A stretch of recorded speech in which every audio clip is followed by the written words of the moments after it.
Welcome to RNS Virtual Events. I am RNS Events host Nyla Boodoo. It's such a pleasure to welcome you all to our first virtual event of 2026.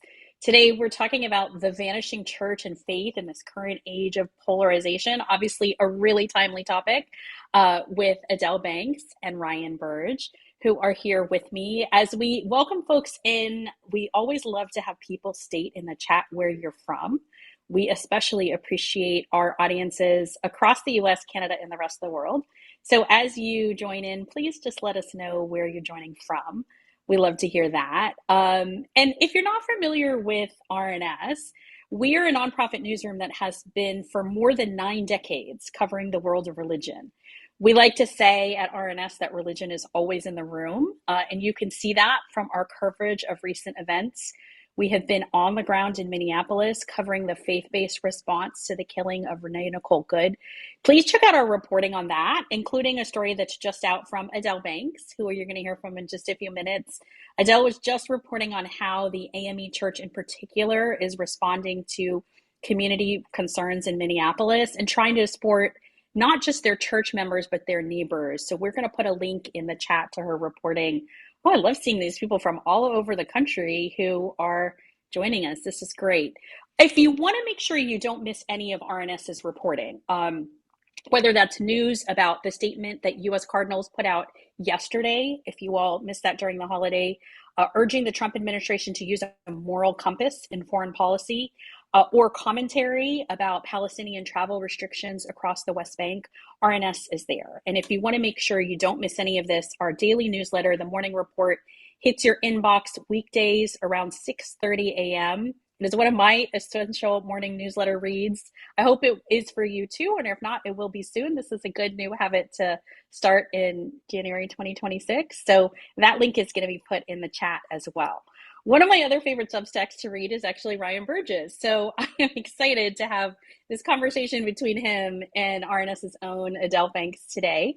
Here's how it's going to work. Ryan and Adelle are going to begin their conversation in just a minute, and we will have a question time following that. We are going to be using the chat today to take questions. So once the conversation gets rolling, please make sure you put your questions in the chat box. Our RNS producers will be monitoring that during the event, and we'll get to as many of your questions as we can. We're also going to be selecting 4 attendees from today's event to get a copy of Ryan's latest book, The Vanishing Church. So we're going to be announcing those throughout the hour. So kind of just peek out if you see your name. Then you'll also know that if you see your name on there, you're going to get an email. It is real from one of our RNS folks saying, can we have your information so we can mail you the book? Just to note for everyone, this event is being recorded. We'll be sharing this recording from tomorrow, and we'd love for everyone to share it with folks who could not make today's event live.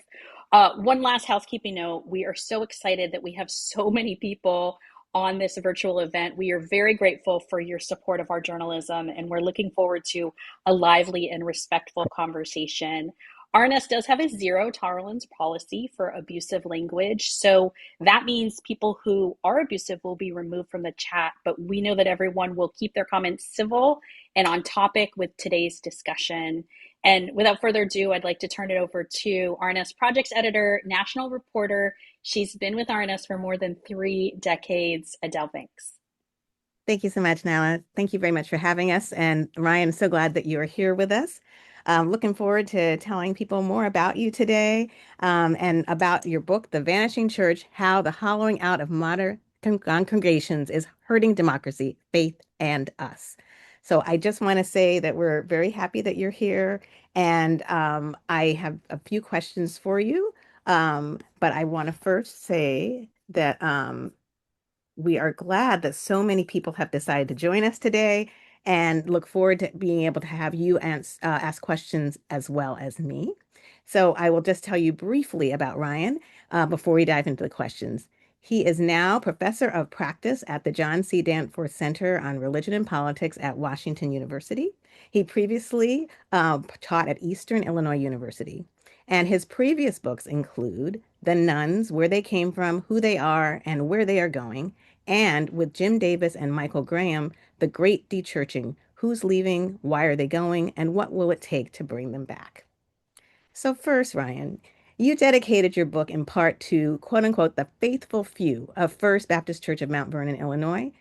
What did that church, which has long been or was long affiliated with the American Baptist churches and whose closure you had to oversee, teach you firsthand about what you call the vanishing church? I mean, it was the vanishing church in many ways. I mean, it's my life has always been bifurcated between my personal, being a pastor, and then my public facing work doing the data, and they sort of become this flywheel for each other. One reinforces the other, one teaches me about the other.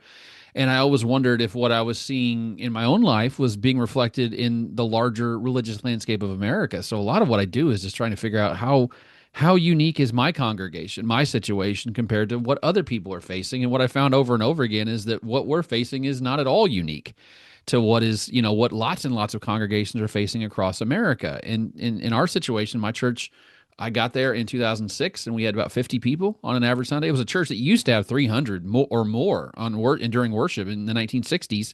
They built a brand new building in the 1960s because they outgrown their building, moved from downtown, classic mainline downtown church, to sort of the edge of town, which is sort of a classic thing churches do. So there was more space, more land, more opportunity to grow, and the church did well for a while, but it was down to 100 by the mid 1990s and down to 50 by 2006, like I said. And during the course of my ministry there, the church went from 50 to, we had some Sundays in the last year where we had 8 or 10, including me, during the worship service. And so my church vanished.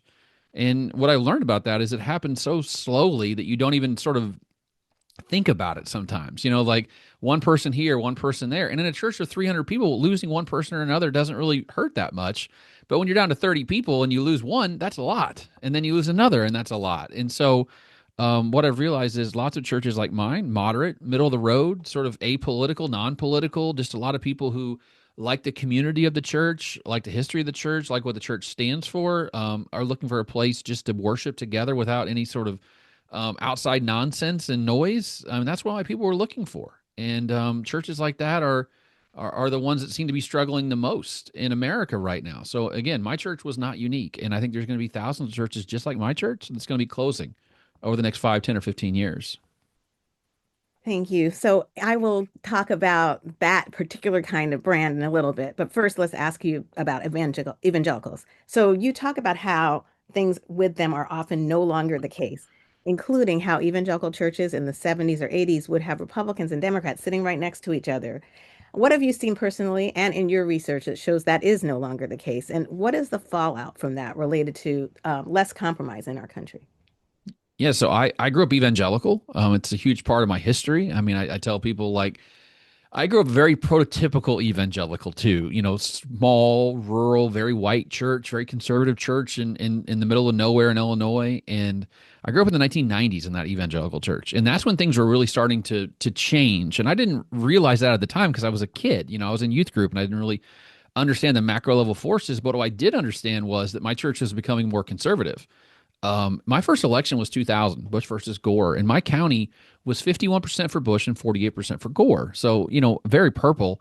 And now that same county today is 80% for Trump and 20% for Harris. And so, the county has shifted, but a big reason the county shifted is because churches like the church I grew up in shifted. It used to be there were Republicans and Democrats who sat side by side, and the data backs that up, by the way. I mean, if you look at the 1970s, a majority of white evangelicals were actually Democrats. Now, they were Dixiecrats, but they were Democrats. And by the mid 1980s, late 1980s, the share of white evangelicals, Republicans, and Democrats was about the same, about 45% each. And so what we're really seeing with white evangelicalism is something that happened in the last 30 years. I think that's sort of one of the through lines through my book, is that where we are today when it comes to religion and politics is unique. It's not always been this way. The idea that white evangelicals have always been very conservative is demonstrably false. I mean, white evangelicals are politically divided for a long time. And so that church I grew up in, as it became more Republican, it sort of followed what was going on in America more generally. And now what we see is white evangelicalism is overwhelmingly conservative. 81% of white evangelicals voted for Donald Trump. And there's no evidence that's ever, that's going to reverse at any time in the future. There's really not been any large religious group in America that's that politically homogenous And so what we're seeing now is something that we've never seen before. And I think for a lot of people who grew up in an evangelical church that was certainly right of center, but not far right of center, is kind of looking around going, what is this? Why did this happen? And why, why does this church that used to be Republicans and Democrats now all Republicans? At least that's the most vocal members of my church. So what does that mean for the country where when there is not a lot of heterogeneity within the different congregations that you're talking about, especially within evangelical? Yeah, I think that one of the things that I hope stands the test of time from the book is just the power of contact. Just being in contact with people who are different than you, age wise, income wise, race wise, gender wise, and politically. It's very, very easy to create a caricature of the other side in your head and then just hate that version of it. But it's a lot harder to have disdain for someone who you sit next to in a pew every Sunday, you take communion with every Sunday, because they're a person that's in three dimensions. They have hopes and fears and dreams and setbacks and disappointments just like you do. And just because they happen to vote for someone who you disagree with doesn't mean that you hate them. Doesn't mean you think they're a terrible person. And I think that's the screens like we're on right now have sort of reduced the humanity of the other in a way that makes us two-dimensional right now. We don't live in three dimensions when you see me on this Zoom. But if you sat next to me in church for the last 17 years, you would realize I'm just a person, just like you. And you have the same ideas and thoughts, and we might vote differently and think differently, but we're not bad people. And I think that's the core of this political homogenization, and so the title of the book actually should be how the hollowing out of politically heterogeneous churches, but that's not that's not very poppy, it's not going to stand out. That's very social sciencey, but that's really what I mean. We want a politically diverse church. What I mean by moderate is not where everyone's moderate. I want to be clear about that. What I mean by that is you have Republicans and Democrats, liberals and conservatives and independents, and they sort of balance out towards the middle of the political spectrum. That's the kind of congregation that I think a lot of people would like to seek out, actually would like a congregation like that. And also I think from a political science perspective, those are the kind of congregations that actually serve democracy the best and make it possible for us to govern ourselves going forward.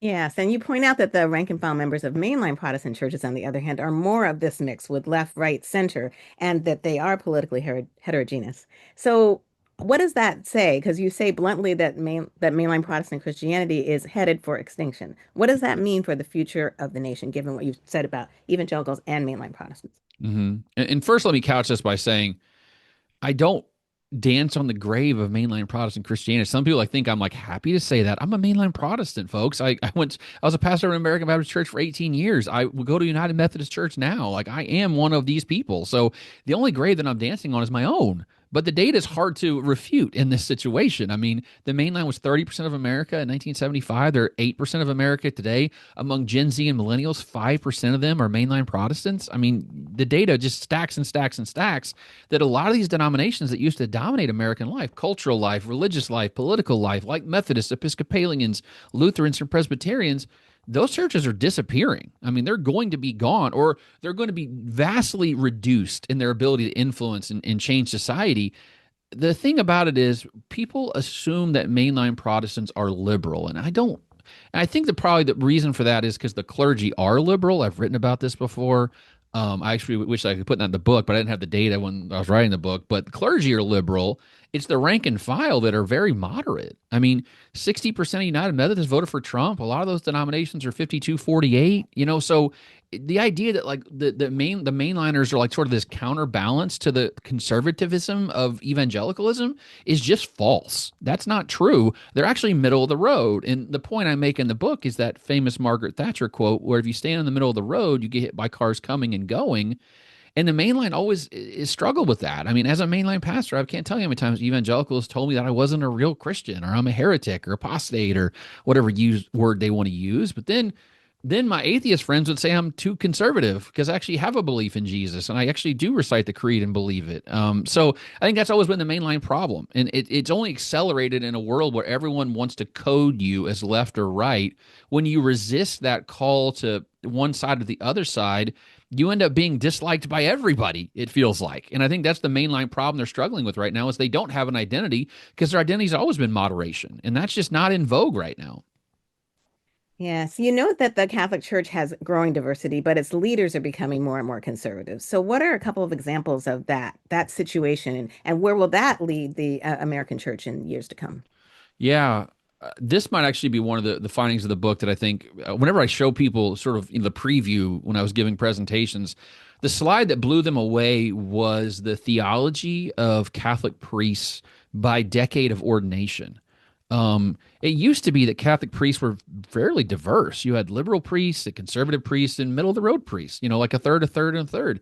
But if you look at priests who have been ordained in the last 5 or 10 years, 85% of them identify as conservative theologically, and the same share identify as conservative politically. So there's no doubt in my mind that the leadership of the American Catholic Church is going to be more conservative in the years to come. There's basically is going to be very few like leading liberal voices in the Catholic hierarchy in the United States. And you can already see this in the United States Conference of Catholic Bishops. I mean, they were clearly anti Joe Biden. I mean, on immigration, they pushed back against Trump, but they clearly were no fans of Democrats. And they've said that. Nancy Pelosi can't take communion. Joe Biden shouldn't take communion. And what you see in the rank and file is that white Catholics used to be a mixed group of folks, maybe slightly toward the Republican side. I think 55% voted for McCain in 2008, but now 65% of white Catholics voted for Donald Trump in 2024. So even the white Catholic vote, which I used to always say like America looks like Catholics and Catholics look like America, that's not true anymore because the Catholic vote and even the non-white Catholic vote, which I don't go too much into in the book, is actually moving to the right as well. So it's almost like to be religious in America is to be conservative, especially if you're a white person. There's really no refuge for someone who's, let's say, moderate, left of center to find a church because there, in many parts of the country, there are no options for someone like that. And the Catholic Church is clearly shifting to the right, both at the clergy level and at the laity level. And again, I don't see any evidence that that's going to reverse itself anytime soon. I hear what you're saying, and you just mentioned something related to the fact that this is mostly about white Christianity. So when you break down these chapters, you talk about mainline Protestants, you talk about evangelicals, you talk about Catholics. Where do Black churches and Latino churches, for instance, fit into that overall picture that you described? So Black Protestants are their own category in religious classification, and people are like, "Why is that?" And the answer is because they don't fit really well into mainline or evangelical. Because in some ways, they're actually very evangelical. If you look at Black church prayer frequency, church attendance, evangelism, like all these metrics, Black church folks are like more evangelical than evangelicals in some ways, even on doctrinal issues like views of the Bible, views of gender, views of sexuality. Very conservative on many of those things. But here's the rub of the whole thing: 80% of white evangelicals voted for Donald Trump, and 90% of Black Protestants voted for Kamala Harris. So like how can you fit those? You can't put those in the same group because they're just it's a different world. There is some evidence, and I don't talk about this in the book, but there is some evidence that Black Protestants are slightly moving to the right politically. But what I mean by that is, 10% of them voted for Donald Trump in 2016, and it might be 16 or 17% now, which is, not nothing, but not this, like tectonic shift. And it could be just because of what the Democrats are doing right now. We don't know if it's just a blip or it's just a one-off thing or it's actually a trend. But I mean, there's a possibility. And then, the Hispanic Catholic vote to me is fascinating.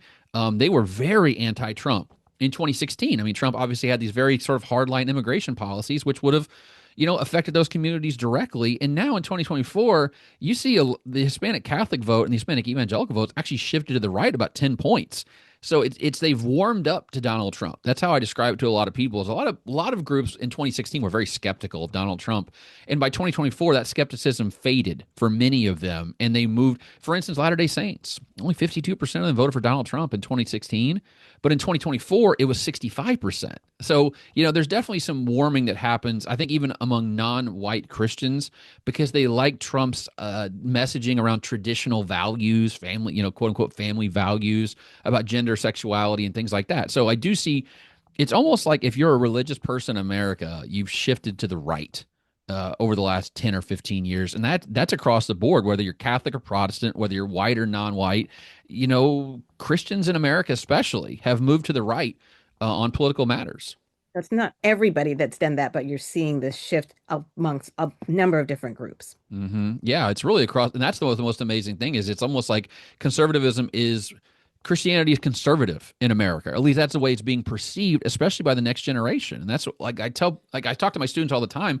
They really have no concept of Christianity that we would call liberal or left of center. They think it's just all conservative because that's what they grew up with. That's the predominant strain that we're seeing right now. Or what they may be seeing on TV or seeing online, which may not be the whole picture, but it's what people see. Hmm. So your book included a moving anecdote from your college days about a couple that came in and sat in the back row of the church that you were at. And there was that time that's a traditional in some services where people can speak up and say that they have this particular prayer request. And this young man was here with this young woman and carrying a baby, and he asked for prayer because he'd lost his job and he didn't Hmm. know how he was going to pay rent. I'm just wondering whether that anecdote that ended with a man coming up to him and offering him a job after the service at a lumberyard, does that even happen anymore? Can it happen when there's so much or so little actually economic and educational and political variety that you point out in many congregations? Yeah, I think it's happening less and less every Sunday, unfortunately, for two reasons. One is that kid would not be coming to church today. I look back on that kid. I want to find that. He's now in his like probably late 30s. What drove you to come to church? Like, what was the impetus to get you there? And because that's a bold move. First off, to show up. You're young. You've got a wife or a girl. You don't know anybody there. You sit in the back. You come in late. You don't typically see that in a lot of churches. And not only that, the courage to actually say during prayers to the people could, I lost my job and I don't know how I can afford rent. That takes a lot of gumption to say that I need help. And I think a lot of people, especially, sort of like this rugged individualism in America, people don't want to ask for help. So I give kudos to that guy for several reasons. And the other thing is, I don't know if we preach a gospel of personal responsibility and someone says something like that in church, do people automatically think now, you know what, that's your problem, dude? Like, how did you get yourself in that situation? That's your fault, not my fault. So I do think it's a both and situation, which, just speaking from, my perspective as a pastor, like, we should teach people to help people. Like, that's what the gospel message is always meant to me, is helping people who are struggling. The last shall be first in the kingdom of heaven. And I think that situation, like, take the spirituality out of it for a minute. That's how people at the lower end of the economic spectrum sort of move up the economic ladder, and move into the middle class, is by having connections with people that can help them get a job or get a promotion or get a better job. And if we don't have those rungs anymore, there's no connections to that, the sort of the middle class or upper middle class. How do people at the bottom rung find? You're going to like shoot your resume into the void of AI, reading of these thousands of resumes? Like, that's not how we get ahead. So I think in some ways it's actually exacerbating some of the social problems that we're facing in America too, beyond the spiritual issues and the political issues. I think there's economic inequality that's being driven by the fact that people at the bottom end of the economic spectrum have stopped going to church and stopped speaking needs into churches like that. You also talked about the internet and how it's changed the religious landscape. Can you talk a little bit about that related to political divides and not only the younger Americans who you say may not want to darken the door of a church, but also the nuns and the atheists? How does the internet give them power, perhaps, or give them a different way of approaching religion? Yeah, that's the people, so it's hard from a social science perspective to sort of prove it's the internet that did all these things, because everyone in America got the internet in like a 5 year window of time. It went from like 12% to 80% within like a 5 year. So you can't, there's no control group there. We can say you got the internet and you didn't. So how are you impacted by this and how are you not impacted by this? But it's just unmistakable. It's undeniable that it had an impact. And I think in good ways and bad ways. I think in good ways that it allowed people to find people they would have never found in real life. People who have an interest or, want to learn more about something. And that's fantastic. Like, I think the internet's amazing for that. I always say, like, if you were an atheist born in Mississippi in 1950, you might never tell a soul you were an atheist, because why? You'd be ostracized from your community and you might have problems finding a spouse or friends or anything, a job. But now, if you're an atheist in Mississippi, you can find a subreddit or a Facebook group, and it makes you feel like you're less alone, which is an amazing thing. I think we all need connection and community and to feel like that, which is good. But then you also have crazy people like conspiracy theorists finding each other and reinforcing their crazy beliefs. So that's the downside of this whole thing. In terms of religion, though, what I think it's done is it's just reinforced, I think, the inclinations that people have already. If you were going to look for reasons to not like Judaism or Christianity or Islam, you can find more reasons in 5 minutes than you could in 5 hours, 50 years ago. So if you're looking for something, you can find it. If you're looking for more reasons to believe in Judaism or Islam or Christianity, you can find that as well. So I think it's kind of helped us um, scratch our curiosity itch in good and bad ways. But I think the modern iteration, the social media iteration of this is really caustic because let's be honest, algorithms are designed to keep us on that platform as long as humanly possible. And what keeps you on a platform? Controversy and weird opinions and hot takes. And what it does is it sort of elevates the fringes of political discourse in America. And I think in some ways it's warped our sense of what normal is. I think that's a really important point is like now we don't know what the average American feels like because the average American's opinion is not being amplified on social media. It's the people on the far left and the far right that be amplified. And it leaves the rest of us kind of sitting around going, wait a minute, am I the weird one? Or are they the weird one? You sort of lose sense of what normal is. And I think that might be the real implication of social media specifically. And I guess that's where I would step in and say, hey, I can tell you statistically what normal is, and that's not normal. And yet, unfortunately, other people don't have the opportunity to do that or don't have the background knowledge to understand those things.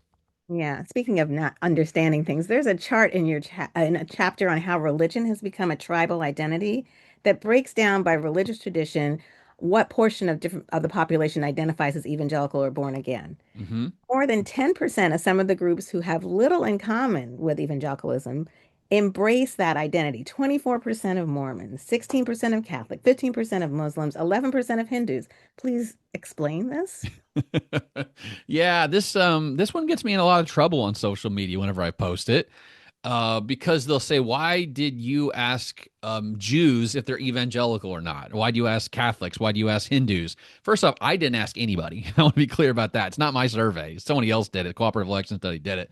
But I love the fact they did because we see people say yes to that question. And the first inclination that people have is that survey error. When survey error is just people like mashing the wrong button or trying to speed through the survey to get to the prize at the end, the monetary compensation. But here's what's funny. I can actually predict what would make people check that box on evangelical. And it is I'm a conservative or I'm a Republican. If you look at each of those non-evangelical groups like Catholics, like Jews, like Hindus, like Muslims, what you see consistently is people who are conservative are significantly more likely to say they're evangelical than people who are liberal.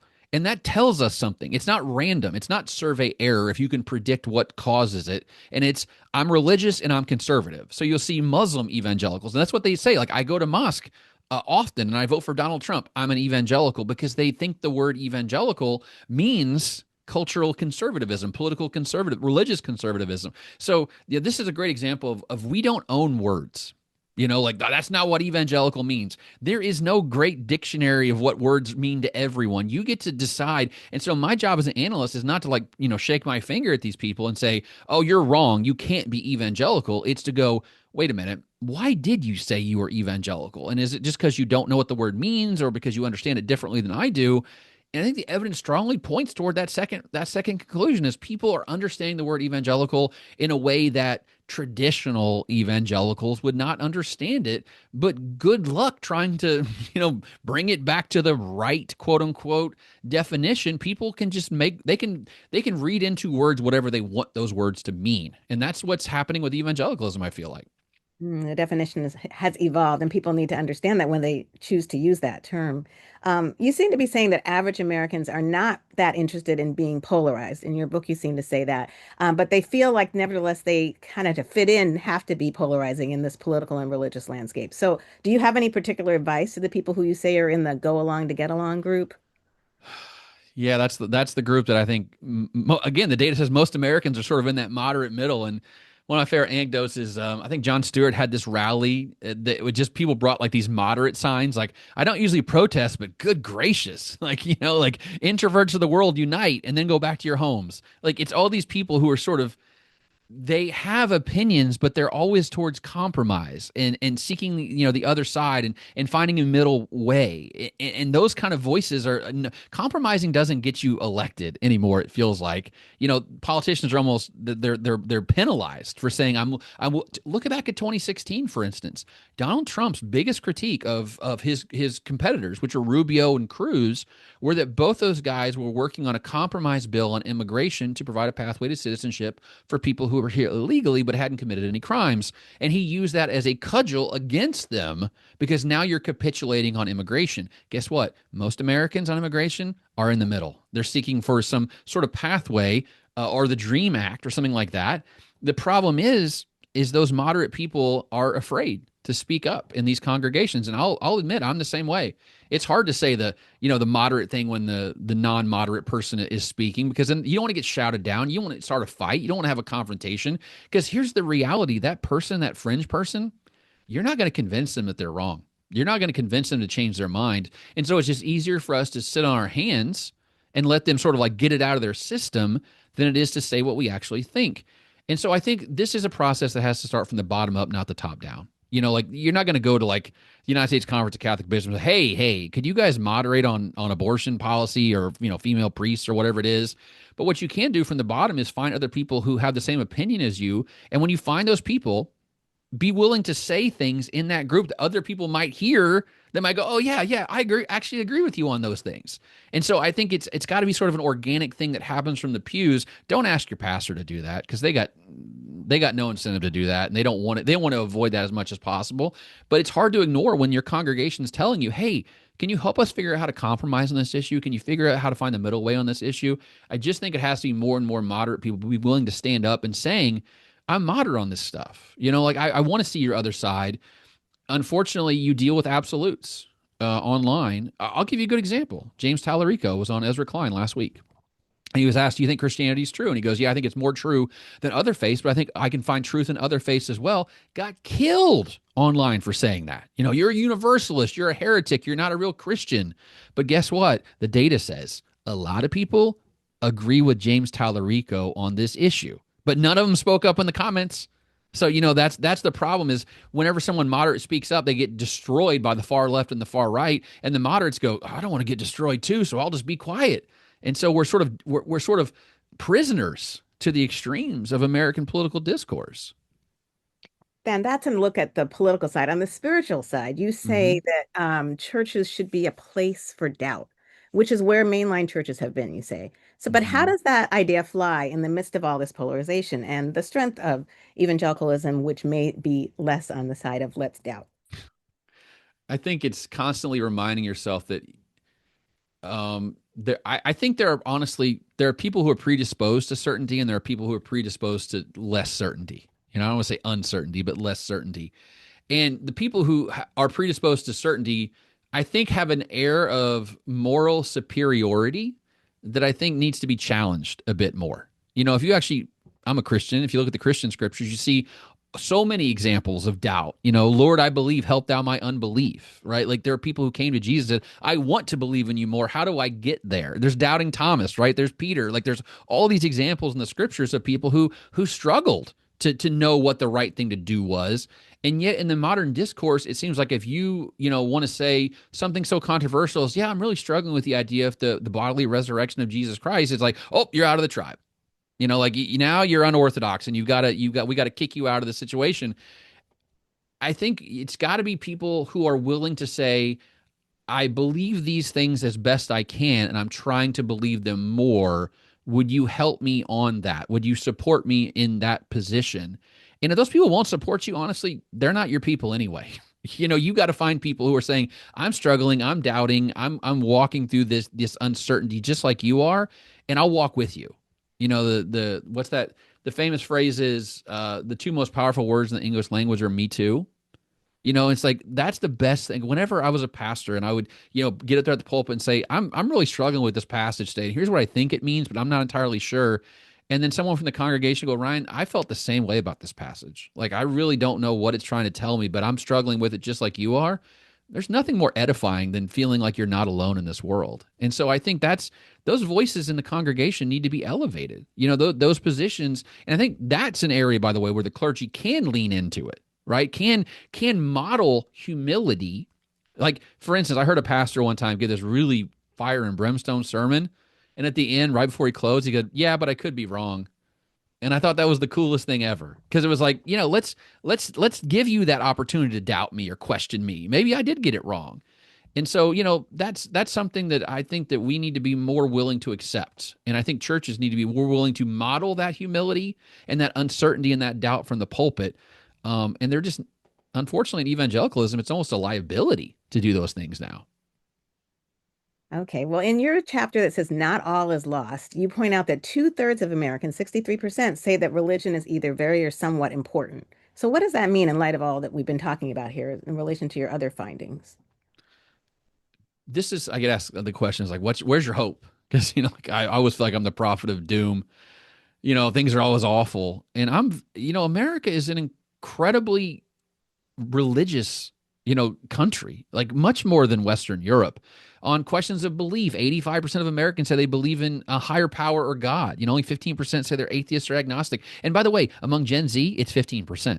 So like it's not like Gen Z is like walking away from a belief in God at this really high rate. They still believe. And religion's important. 63% of Americans say religion's somewhat very like there's still a great well of faith in America.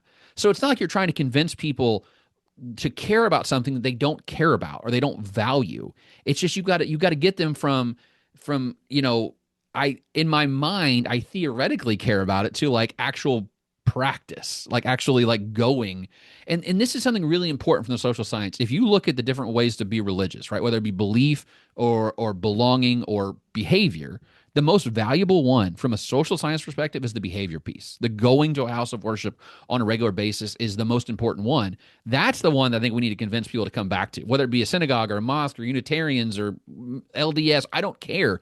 Just go. You're going to see so many benefits from that. And again, they're already halfway there. You just got to get the social piece activated for many of them and take it out of the realm of the theoretical and make it very, very practical, very earthy, and very, relevant to their lives. It will make their life better if they commit to it. I really do believe that, by the way. If the average American committed to going to a house of worship on a regular basis for 6 months or a year, their life would be better after 6 months or a year in ways they would not even be able to perceive at the time. But it's hard to convince people of that, right? Because we're just moving in an antisocial direction. Yes, and you said that the notion of religious importance it's higher probably than many people may believe. And you said in your book near the end, you've never been more hopeful and more afraid for the future of the United States. Do you still feel that way? Every day, more and more every day. I try to hold those two ideas in sort of balance with each other. Like I don't want to give myself over to the politics of fear. I think that's our worst impulses. Yeah, there's things happening in America right now that I am afraid for, and not just political, by the way, social stuff. I'm actually more worried about the social stuff than the political stuff, because the political milieu we're in right now is, not going to last that long.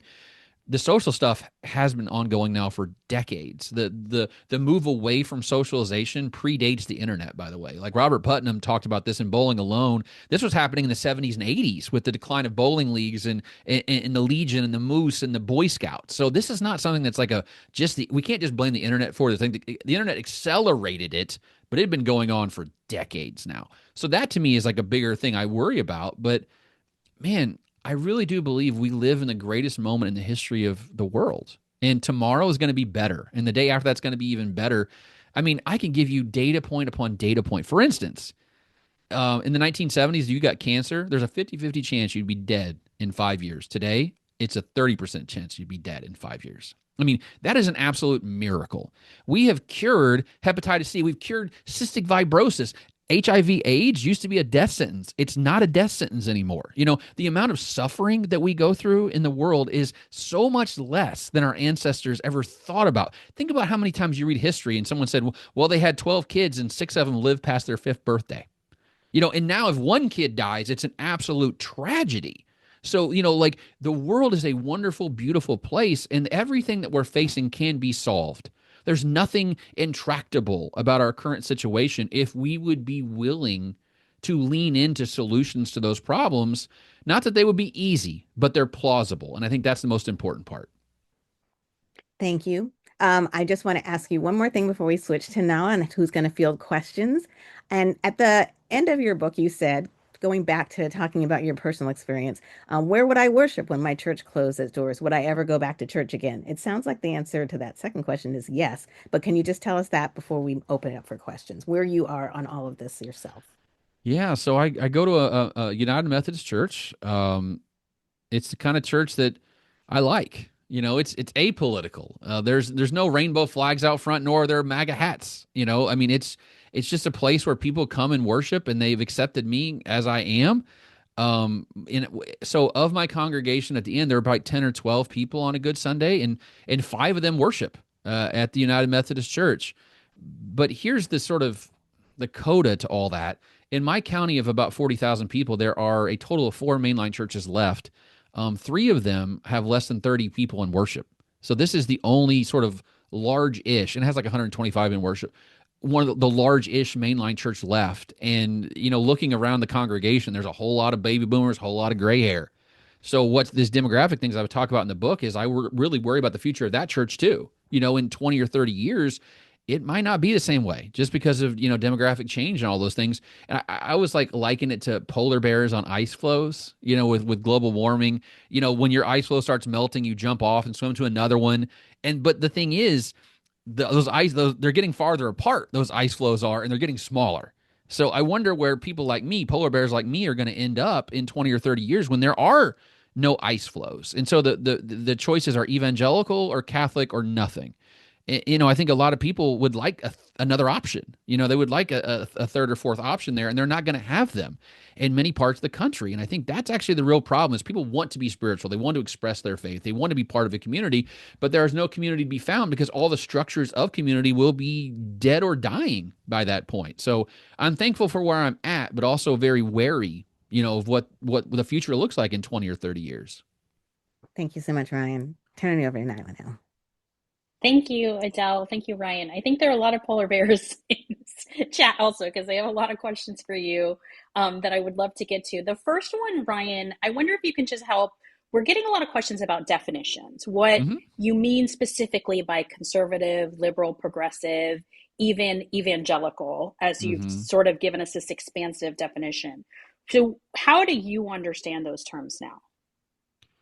So here's what's great about survey design. We don't define things, and actually, this is something that I think this is the comment I get all the time, really almost daily, is how do you define conservative? How do you define liberal? Or how do you define spiritual or religious? How do you define these terms? And here's the reality. If I try to define the word conservative and I showed it to 100 people, 95% of them would disagree with how I defined it. So instead of trying to define it, what we do is just put the word out there. And these surveys have been asking these same questions with these same terminologies now for 50 years. And what's fascinating, and this is what I don't think people fully realize, is if you look at like the median American on this liberal conservative scale, they're exactly in the same spot today as they were 50 years ago, almost right in the middle. And so the thing is, like, people assume like these words are changing and like everything's different. But if that's true, and I think in some ways it is true, but then why does the median American find their way back to the middle no matter what these words mean? So Hmm. that to me is pretty strong evidence that we wouldn't want, you don't want to define terms on a survey anyway because of what I just told you. It also would take more time, so you could ask fewer questions. But people are pretty good at figuring out what words mean and like placing themselves in the spectrum. Now, evangelical in the book is defined two separate ways. One is through self-identification. Would you consider yourself a born again or evangelical Christian or not? So yes or no, right? That's called self-identification. The other way is through denominational affiliation. So we actually have a whole rubric. If you say you're a member of a certain denomination, we classify you as evangelical, mainline, black church, Catholic, or whatever else. So if you say you're Southern Baptist, we say we classify you as evangelical. You say you're Assemblies of God, we say you're evangelical. If you say you're United Methodist, that's mainline. Episcopalian, that's mainline. So there's two ways to do it, and I do both in the book. Try to define, try to be clear about when I do one and when I do the other. But there's no right way to. Again, words mean whatever you want them to mean, right? And if you Well, if you and say, kind of on a related note, John yeah, Knight asks, are there any vocabulary or labels you no longer use yourself? yeah, I would never use the word fundamentalist on a survey. because it just has such a negative Why? connotation. Okay. Like it's just so like the people who are going to say yes, I wouldn't even know why they would. That's actually a term like if you read old political science, religion and politics, they use the word fundamentalist a bunch. And they say it's like a subset of evangelicalism. But again, if evangelicals now are 80% Republicans, it's like, where's fundamentalism inside that now? So I think in some ways, like evangelicalism has eaten fundamentalism, and now those two words almost mean the same thing. So that's a word I would definitely not use in a survey is fundamentalism. So, as though you, even though you said, as we're talking about definitions, we got a lot of questions that basically revolved around have people moved to the right or has the left moved more to the left? Like when you're saying this polarization, are they more vocal? Like people are just trying to understand what how you see the shift. Yeah, so that's probably the biggest flaw in my book, honestly, is we can't there is no defined, what it means to be a liberal and what it means to be. I'll give you a good example right now. In 2000, I thought conservatives meant free trade. I mean, that's what the core of the Republican Party was for decades was free trade, and then the Trump administration puts tariffs in. That is the antithesis of free trade. So like we don't even know what these words mean. The problem though is I think the Democratic Party, and this is something I've said publicly, and I'll say it here. I think the Democratic Party has done very little to cater to people of faith. For reasons that elude me, honestly. I did an analysis. I actually wrote it for RNS a couple years ago where I scraped the tweets of Democratic candidates running for president. So Buttigieg, Klobuchar, Biden, folks like that. And I looked for religious terminology in those tweets. They actually tweeted more about Islam. They tweeted about Christianity. Do you And I think think that's changing now? Like with like you mentioned, like with folks like James Tallarico, or no? I think there isn't a concerted effort among some Democrats to, lean back more into their conservative base, but I don't think the median Democrat is comfortable, honestly, talking about things like that. Because listen, 45% of Harris voters were atheist, agnostic, or nothing in particular. 45%. So half the Democratic coalition. And if you're running in an urban area, it's higher than that. It's a majority of your constituency are non religious people. So how do you message that? I would say this is the hardest part about being a Democrat is how do you message to atheists and black Protestants at the same time? On economic issues, I think you can pretty well, but on social issues, good luck. I think that's the real Hmm. flaw of the Democratic Party right now is they've forgotten that 63% of Americans are Christians, and you still have to have a lot of Christians vote for you to win, whether you're a Democrat or a Republican. And I think they sort of catered to the fringe more than they should. Not the Republicans haven't done that too, but that's a different story. So this is a question from Pamela. How do you see this changing with ICE deportations and church leaders speaking out? Oh, we just saw it over the weekend. There was that church.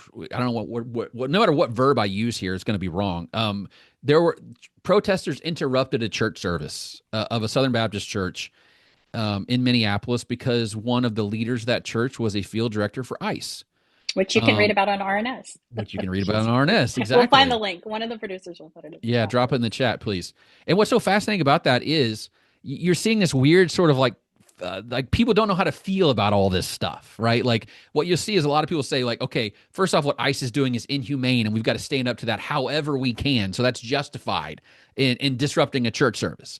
But then you see other people saying, but no, church services are sacred and they've always been sacred. Your First Amendment rights to worship or should not be infringed. But then you see other people say, but you can't be a Christian, be a field agent for ICE right now. So it's like all this like debate and discussion about what it means to be a Christian and like how you stand on moral issues, I think is a fascinating lens in how we think about politics and morality and humanity and all these things. And no matter what you say on this issue, by the way, you're going to be wrong. That's what I've realized. There's going to be a lot of people on the far left or the far right. If you say that those people disrupting that church service were wrong, the far left is going to be mad at you.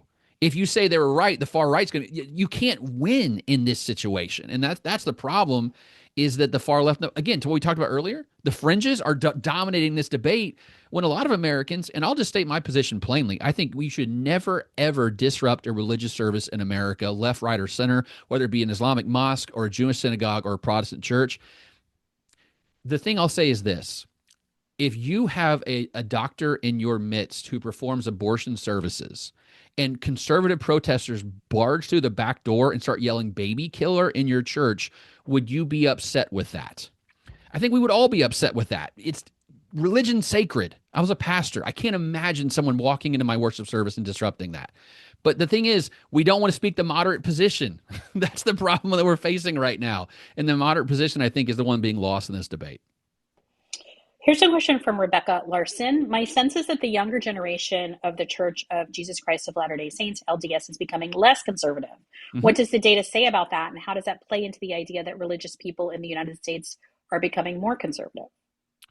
So LDS are interesting because they're conservative, but not in the same ways that white evangelicals are conservative, let's say.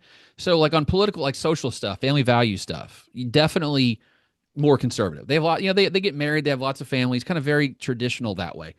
But on issues of diversity, young LDS especially are way more open to the idea of like ethnic diversity is good for America, religious diversity is good for America in a way that white evangelicals are not. And I think we can all pretty much figure out why that is, right? Because LDS are a minority religion in America, and white evangelicals at least feel like they're the majority religion in America.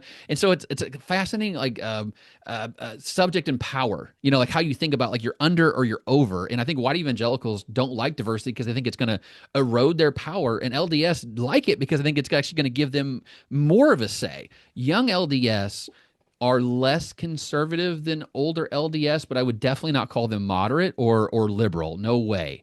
I still think Utah is not in play. I think it's still a red state, maybe slightly less red than it was 10 or 15 years ago, but still definitely a conservative state.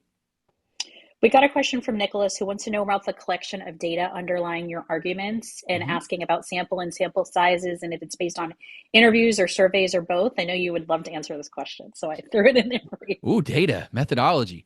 So everything in the book, I think everything in the book, almost everything in the book comes from publicly available survey data that is funded by your taxpayer dollars. To be frank, General Social Survey has been going on since 1972, administered by the National Opinion Research Council, the University of Chicago, the Cooperative Election Studies done by Harvard, done every year. Sample size in 2024 was 61,000. These are publicly available data sets. I post my code often about how to replicate what I'm doing. They're done through online survey means or face-to-face survey means. They're weighted to match the population, and they are used countless times in social science articles and peer-reviewed academic articles about American religion and politics. So the data I'm using here is sort of the gold standard. What would fit in an academic arena also fits in this book. So I'm going to call this next set of questions the pastor section because we have quite a few pastors who were asking questions, and I just wanted to make sure we addressed some of those. The first question is, actually both of these are maybe related, so maybe we can take these at the same time. But Ben asks, how can pastors play a role in moderating depolarizing churches when the national media environment and political parties are working against us? And Charlotte asks, is rooting one's preaching, teaching, talking, in gospel justice enough to avoid polarization? As an Episcopal priest, I'm beginning to hear pushback that Jesus could not have said those things, even when I could quote chapter and verse, although I usually don't. I was a pastor for 18 years, and my heart, it's still a pastoral heart in many ways. I had this thought the other day that I'm going to be a pastor for at least the next 20 years until member of my church is no longer with us. I'll be doing funerals for into my 50s, because these people will still be around. Pastors have an impossible situation, and I think I always tell people, if you're going to be overtly political from the pulpit, you're going to alienate a certain percentage of your congregation, left or right. No matter what your position is, you're going to alienate somebody. The way that I always approached it was I wanted them to connect the dots for themselves. I didn't want to be so explicit about like how this thing connects with that thing. But if we talk about peace and justice and mercy and compassion for the poor, I want you to figure out what that means in terms of public policy. Right. So if I preach a message like the great reversal in the Gospel of Luke, the last shall be first and the first shall be last in the kingdom of heaven. That's one of the key themes in Luke's gospel. What does that mean in terms of public policy? I think we can disagree actually on what that means in terms of public policy. Does it advocate for public single payer health care? I don't know, but it makes it we have to care about people who are struggling in society, who are sick, who are lonely, who are depressed. Let them figure out what that means, but teach them the moral center of what it means to be a Christian, and then let them figure out what it means in the policy space. Because as soon as you become prescriptive, you're going to turn a lot of people off. And I just don't think my understanding of preaching was not to do that. My understanding of preaching was preach the gospel, try to teach these ancient truths, then let them figure out how that applies to the American political landscape. Sort of on a related note, we got a question about what funders can do to help, quote, moderate churches Mm, without engaging in more polarization. yeah, that's the hard part, right? I do like what the Episcopal Church has been up to recently. I was just talking to a couple folks from there, and they're actually adopting the evangelical church planting model. You know, evangelicals have actually had a lot of success with these. They get a young person, always a man because they're evangelical, and they give them a pot of money to start a church with. And then as that church grows, then they give a percentage of their tithes and offerings back to that church planting network, which then goes back out to the next church, and on and on and on. Episcopalian, some of those dioceses actually have some good funds, sitting back, and they're actually doing church planting with young seminarians. As soon as they come out of seminary, instead of trying to put them in a church where it's tough, 30 people who are all over the age of 75, they're saying, no, start something new. We'll help you start something new.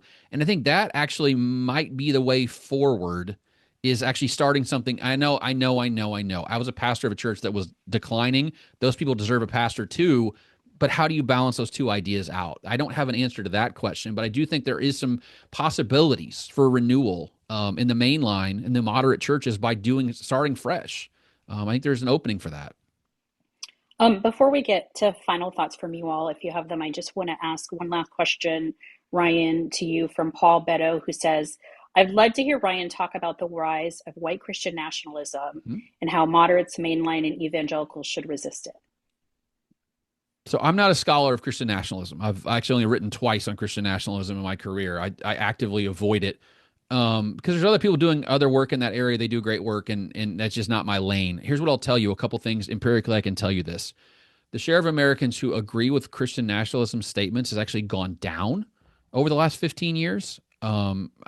Using the data that a lot of scholars in that area use, I compared the answers in 2007 to the answers in 2021, and support for Christian nationalism has dropped. And it's dropped among basically every group. And by the way, if I remove the non-religious, it's still dropped. So this isn't just because there's less religious people in America. Actually, evangelicals are less Christian nationalists today than they were 15 years ago. That's a story that we don't hear a whole lot of. The other thing that people need to be aware of is Christian nationalism is a term that's very much not known to people on the right side of the political spectrum. It's actually, there's data about this. Sam Perry published a paper that people who are most likely to hear the term Christian nationalism are old, very liberal MSNBC watchers. The people who are the least likely to hear that term are people who are watching Fox News and are very conservative. So it's almost become like this term that the left uses against the right, I think, in sort of a pejorative way, which I don't think is incredibly helpful. Yes, there are Christian nationalists out there. I resist them strongly. I'm a Baptist. I believe in the strong separation of church and state. America is not a Christian country. It's a country that has lots of Christians. There's a huge difference between those two things. But I think we need to understand what we're actually talking about here. And by starting a conversation by saying you're a Christian nationalist, does that continue the conversation or does it stop it? And I think in many ways it actually impedes the conversation that we want to have. So I'm very hesitant to talk about Christian nationalism in that way. I think a better way to talk about it is what is the history of America? What's the legacy of America? What is the composition of America going forward? So that's how I feel generally about Christian nationalism, and I also think we don't even know how to define it that well. Like I think we can all say, like, if you think that a Muslim vote should count for less than a Christian vote, that's Christian nationalism. But then I saw a tweet from someone who said, I got off a plane and the flight attendant said, have a blessed day. And she put hashtag creeping Christian nationalism alert at the bottom of it. I'm like, can we not do that, please? Like, that's not Christian nationalism. So I think we got to be careful about how we define our terms. Otherwise, everything becomes Christian nationalism. Well, if you can believe it, we are pretty much to our hour. I just wanted to sum up a few things that really stood out to me, Ryan, from the conversation between you and Adelle. You said that white evangelicals did not used to be as politically homogenous as they are now, but now we even see Hindu, Jewish, or Catholic people checking the box evangelical. Most people, though, are in the middle, and it's hard, though, to say the moderate thing, especially when you're not going to convince the fringe. And then I loved your note that the Vanishing Church title should be actually the hollowing out of politically heterogeneous churches. Yeah. And that moderate doesn't mean everywhere is moderate. It Mhm. means a congregation across the political spectrum, which Correct. serves democracy's best. And Adelle, to your question, answers that churches should be places for spiritual doubt. I don't know if you guys want to have any final thoughts. We just have about a minute left. Um, if not, I will just say thank you to everyone for joining. Thank you especially to Adele and Ryan. Please stay in touch with us with RNS. We're on every social channel. And as I mentioned, our newsletters are available. If you want to keep in touch with more of these events as well, we will, when we send out this recording, there'll be some more information about that as well. But thank you to everyone for joining us for today's event. Adele, Ryan, especially, thank you for being with us. Thanks Thanks, guys. Been an everybody. absolute buy the book, please. Tell your friends. Subscribe to the Substack. All that good stuff. So yes, for those of you, there were so many comments. There was actually a link in the chat for how to get Ryan's book, but it's called The Vanishing Church, so you can get it wherever you get your books. And as I said, I love reading your Substack, so this has been great to have this conversation as well. But thanks everyone. Have a great afternoon. Thanks, Thank you, guys. everybody, for joining us. Thank you so much, Ryan. Take care. Bye-bye. Bye, everybody.